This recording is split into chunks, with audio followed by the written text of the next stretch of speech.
इंसानी star race और डरावने जानवरों के ग्रुप के बीच खतरनाक लड़ाई ऑफिशियली शुरू हो जाती है।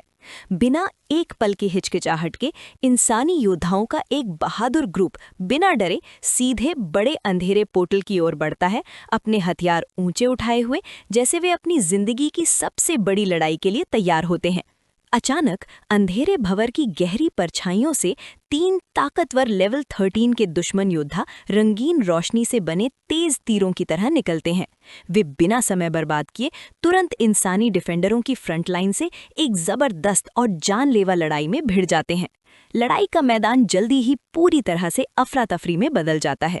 लंबा, मजबूत बकरी जैसी दाढ़ी वाला योद्धा अब तेज सुनहरी आग जैसी एनर्जी से चमक रहा है।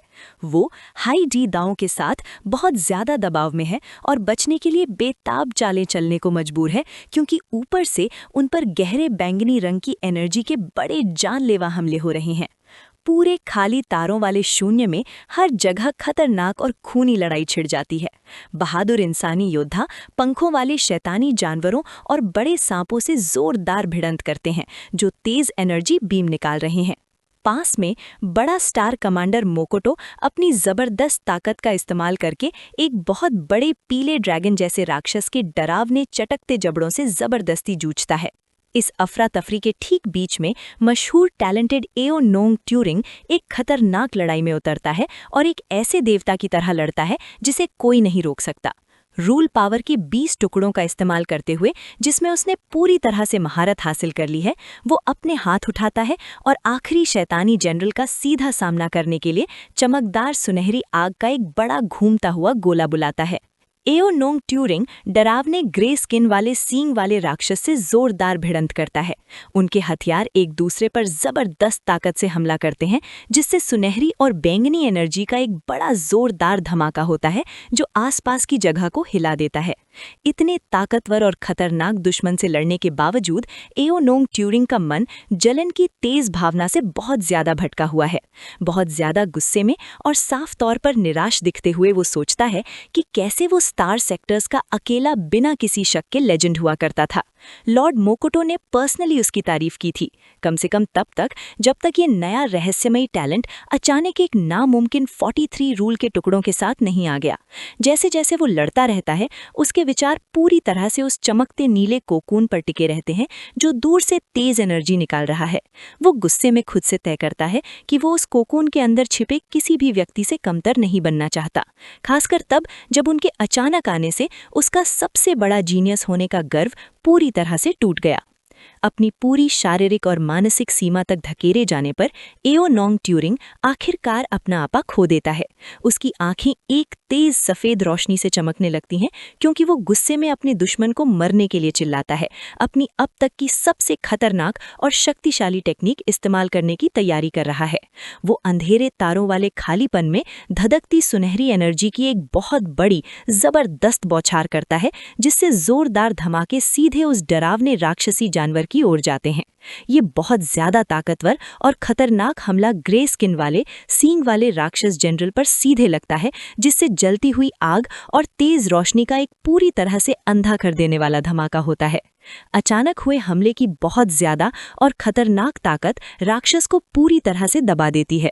उसका मजबूत शरीर असल में घुलने और जलने लगता है, जो तेज नीली और गहरी बैंगनी एनर्जी के एक बेतहाशा घूमते हुए माहौल में फंस जाता है। हमले का दबाव इतना तेज और खतरनाक होता है कि राक्षस का चेहरा और बड़े सींग सचमुच फटने और टूटने लगते हैं। दूर से ताकत का ये जबरदस्त प्रदर्शन देखकर छोटे नारंगी बालों वाली लड़की हैरान और इम्प्रेस दिखती है। वो मन ही मन सोचती है कि एओ नोंग जैसे मशहूर और टैलेंटेड इंसान से हर कोई ऐसे ही खतरनाक हमले की उम्मीद करता है। उसी समय लड़ाई के मैदान के एक बिल्कुल अलग तरफ हाई जी दाओ अपनी जगह बनाए रखने के लिए जोरदार लड़ाई करता है। वो अपनी तेज तलवार का इस्तेमाल करके एक अलग बिना चेहरे वाले डेमन जनरल के भारी और जबरदस्त हमले को मुश्किल से रोकता है, जिससे गहरे बैंगनी रंग की एनर्जी निकलती है। जैसे ही उसे जोर से पीछे धकेला जाता है, वो मन ही मन इन लेवल 13 जनरलों की सच में डरावनी और जबरदस्त शारीरिक ताकत को नोटिस करता है। अपनी मुश्किल और जानलेवा ताकत के बावजूद हाई जी दाओ एओ नोंग की लड़ाई को कंफ्यूज्ड और थोड़े मजेदार एक्सप्रेशन के साथ देखता है।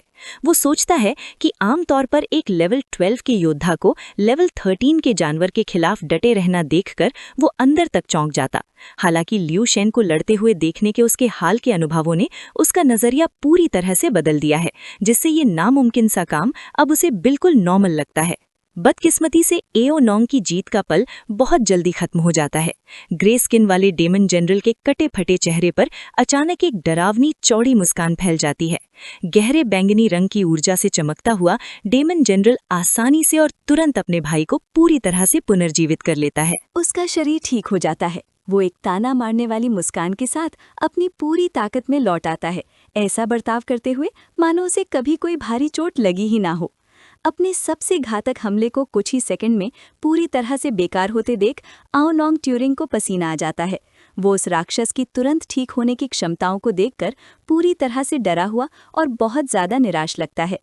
फिर भी अपनी मौजूदा घबराहट के बावजूद ये बात कि वो सिर्फ लेवल 12 का शरीर होते हुए भी लेवल 13 के जानवर को घेरने और उसे भारी नुकसान पहुंचाने में कामयाब रहा, अपने आप में एक बेहद दुर्लभ और गर्व करने लायक उपलब्धि है। लेकिन हकीकत कड़वी है। उसके विनाशकारी और शक्तिशाली हमले के बावजूद वो दानव सेनापति उसके सामने मजबूती से खड़ा है, जिसे कोई असली या स्थायी नुकसान नहीं पहुंचा है। पूरी तरह से गुस्से और अविश्वास में अपनी छाती पकड़कर आओ नोंग ट्यूरिंग इस बेहद निराशाजनक हकीकत को स्वीकार करने के लिए जोरदार संघर्ष करता है।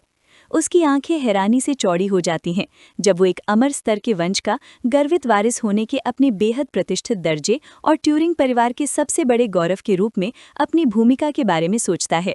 उसे इस दर्दनाक विचार से गहरी शर्मिंदगी महसूस होती है कि उसके जैसा एक जीनियस जो लेवल 15 का गैलेक्सी लॉर्ड बनने के लिए पैदा हुआ है, इस समय बस यही उम्मीद कर रहा है कि वो सिर्फ लेवल 13 के जानवर से हार ना जाए। हार मानने और पराजय स्वीकार करने से पूरी तरह इनकार ना करते हुए आओ नोंग ट्यूरिंग अपनी मुट्ठी कसकर भींच लेता है, जो अचानक तेज गर्म सुनहरी लपटों से जल उठती है।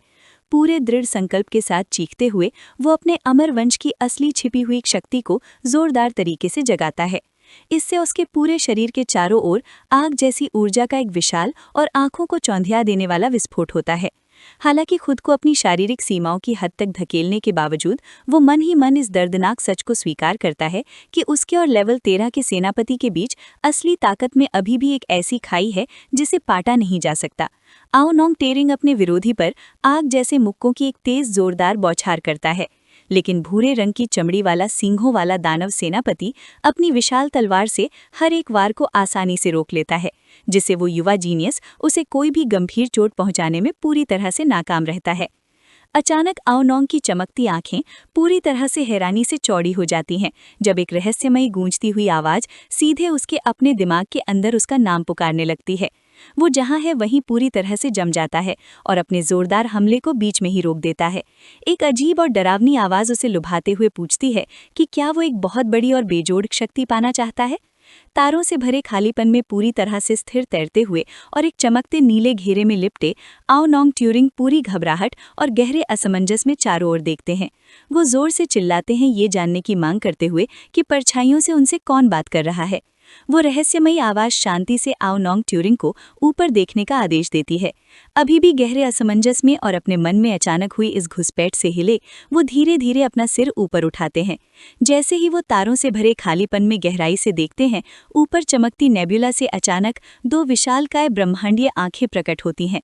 वो अलौकिक सत्ता लापरवाही से उन्हें बताती है कि उन्हें बहुत अधिक शक्ति प्रदान करना उसके लिए एक बेहद आसान काम है। उस विशाल चमकती आंख का एक क्लोजअप दृश्य स्पष्ट रूप से उस अजीब प्राणी के विशाल पैमाने और वास्तव में भयानक प्रकृति पर जोर देता है जो इस समय उस युवा मेधावी का सामना कर रहा है। वे विशाल चमकती आंखें आओ नोंग की छोटी सी आकृति के ऊपर भारी भरकम ढंग से छाई हुई हैं। वो सत्ता प्रतिद्वंदी मेधावी के पास मौजूद 43 नियम खंडों को कम तरांकती है और गर्व से दावा करती है कि वो आओ नोंग को पलक झपकने में सैकड़ों या यहाँ तक कि हजारों खंडों में महारत हासिल करने में आसानी से मदद कर सकती है। इन दावों से पूरी तरह से सन्न होकर चुप रहे आओ नोंग ध्यान से सुनते हैं जब वो चमकता प्राणी उन्हें वो सब कुछ देने की पेशकश करता है जिसकी वो कभी इच्छा कर सकते हैं।